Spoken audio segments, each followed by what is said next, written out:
YouTube channel Programming with DPWala. Today we are discussing the problem from the Lead Code Weekly Contest 318. Let's start with the fourth and the hard problem of this contest, that is minimum total distance travel. Here in this problem we are given with the two arrays. One is the one-dimensional array, second one is the two-dimensional array.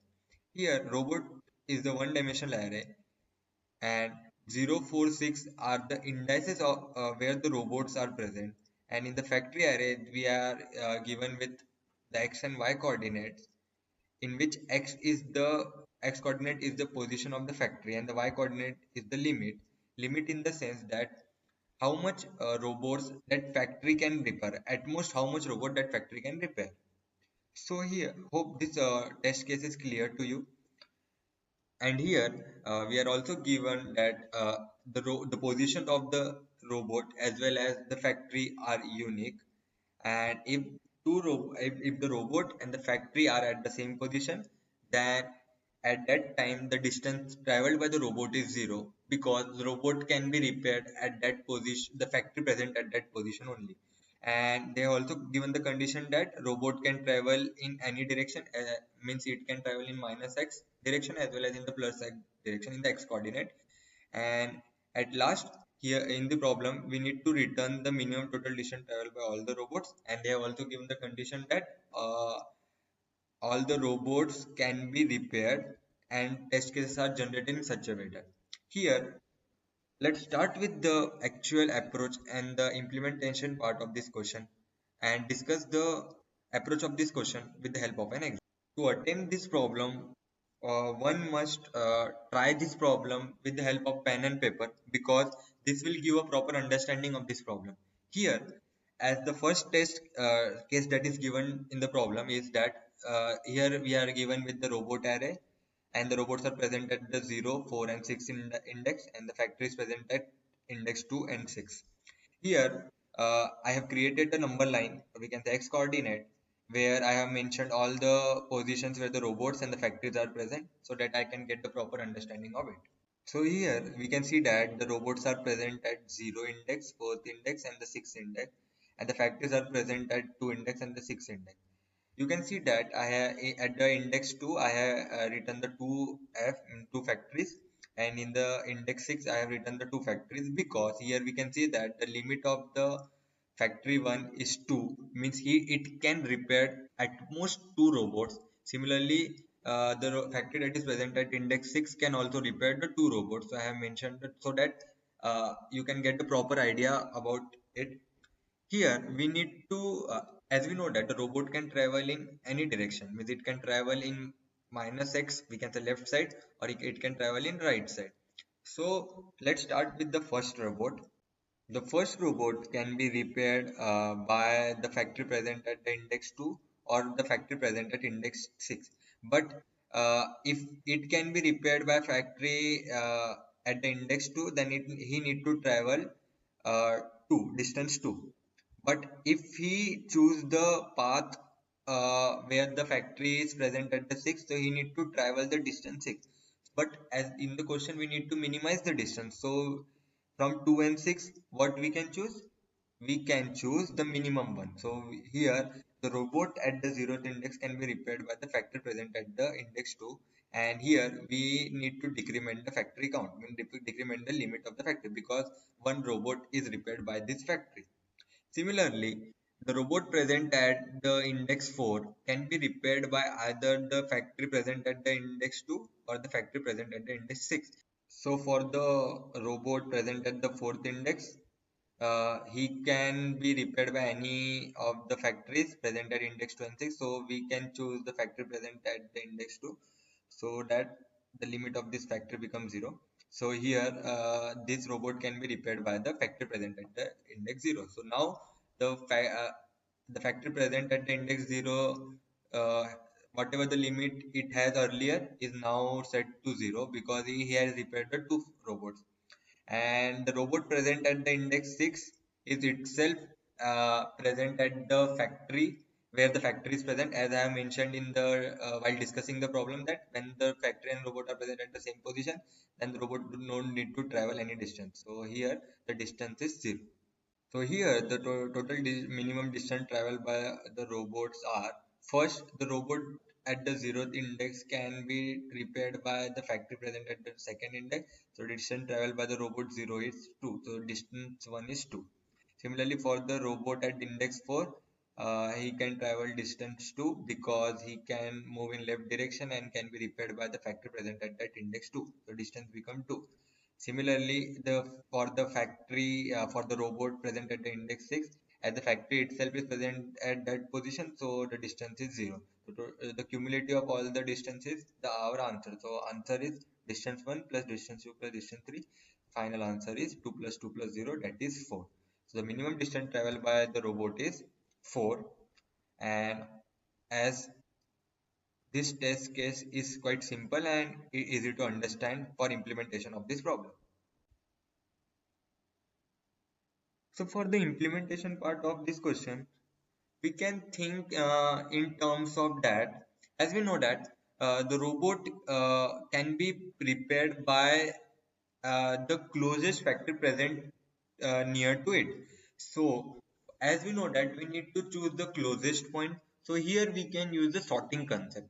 As we know that we need to choose the nearer factory. So we need to sort both the robot and the factory array. So for as I have created a dummy factory array where I push all the factories in that array with the total limits count it has. For example, if the factory 1 has the limit count of 2, so I have pushed the factory 2 times, means the index of that factory 2 times. Similarly, for the 6, I have pushed the factory 2 times. So now this factory array becomes lean and it becomes easy to travel. Suppose if we need to solve these questions uh, with the help of the loops, so what we can do, or we can say brute force approach we can apply. We can choose the 0th index factory and check what is the minimum distance possible for it, and add it to our some variable, and at last we return the minimum distance that is traveled by the robot, all the robot. So but if we apply here the brute force approach, then this will give time limit exceed error. This is not the pure question that can be solved using sorting only. Here, this problem is a typical dynamic programming problem. This problem can be easily solved using a proper top-down dynamic programming approach, means using memoization plus recursion. You may try tabulation also, which is a iterative approach, iterative DP approach, bottom up DP. After discussing the whole code with the help of memoization, you may try tabulation as well. So let's start with the actual discussion of the code of this problem. So here is the actual code of this problem. Here I have created the two vectors, which are the dummy robot vector and the dummy factory vector. I have declared it globally because then I can use it anywhere in my code. No need to pass it as a parameter. Here I have also created the DP vector as we are using dynamic programming.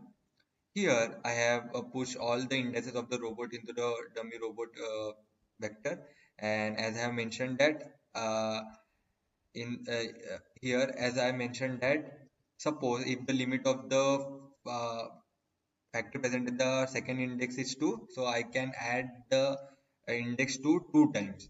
So here I have done that only, and after that as we have discussed that we need to sort the things because we need to choose the closest path. So I have sorted the array. So here is the actual code of this problem. Here I have created the two vectors which are the dummy robot vector and the dummy factory vector. I have declared it globally because then I can use it anywhere in my code. No need to pass it as a parameter. Here I have also created the DP vector as we are using dynamic programming.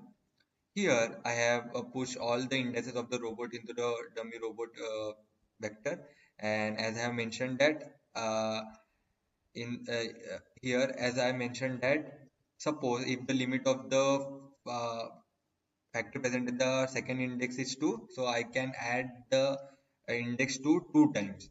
So here I have done that only, And after that, as we have discussed, that we need to sort the things because we need to choose the closest path. So I have sorted the array. Here I have set my resize my dp vector, and I have filled my dp vector with -1 because as we are in every dynamic programming, or we can say top down dp, we are filling it with -1 because in future we need to check that whether that value is we have reached, we can say we have encountered this value in previous or not. If we have encountered that value again, we simply return the value that we have stored previously.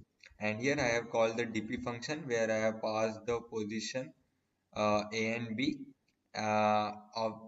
so that in the dp function we can check whether that a and b can be paired or not, and whether that factory is is it possible for the factory to repair that robot or not.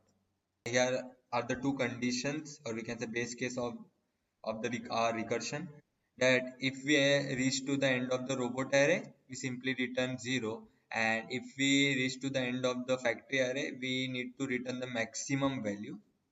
And here I have checked the condition that if that value in the dp table already visited or not. If it is not equal to -1, means we have already visited this value earlier, so we simply return that value. And else we will calculate it. And here in the we have again called the dp function. Suppose if that a and b is paired successfully, so we will add the distance between them, and we have calculated the absolute value. And here we have called the dp function for the next factory and the next robot. And here is the second condition. As we know that when we apply dp, we apply dp when we have, when we need to find maximum, minimum, such things. Or we can say when we have two choices, whether to take it or whether to not take it. So this condition is for taking the robot and the factory, or this condition is for skipping it or not take it. Means this is not the actual minimum distance, so we will not take it. So this condition is for that. And at last we fill our dp table and we return that value. This is the actual implementation part of this question. This is the actual dynamic programming approach. And to implement the dynamic programming approach, one must be clear that when to apply dynamic programming. Whenever there is a chances of success and failure, whenever the chances of acceptance and rejections, at that time we apply dynamic programming whenever we are having any choices. Hope you like this video, and if you watch this video till this point, please like it and subscribe to my YouTube channel and hit that bell icon, and stay connected for Code Chef, Code Forces, Lead Code, and all the daily Lead Code challenges. Thank you.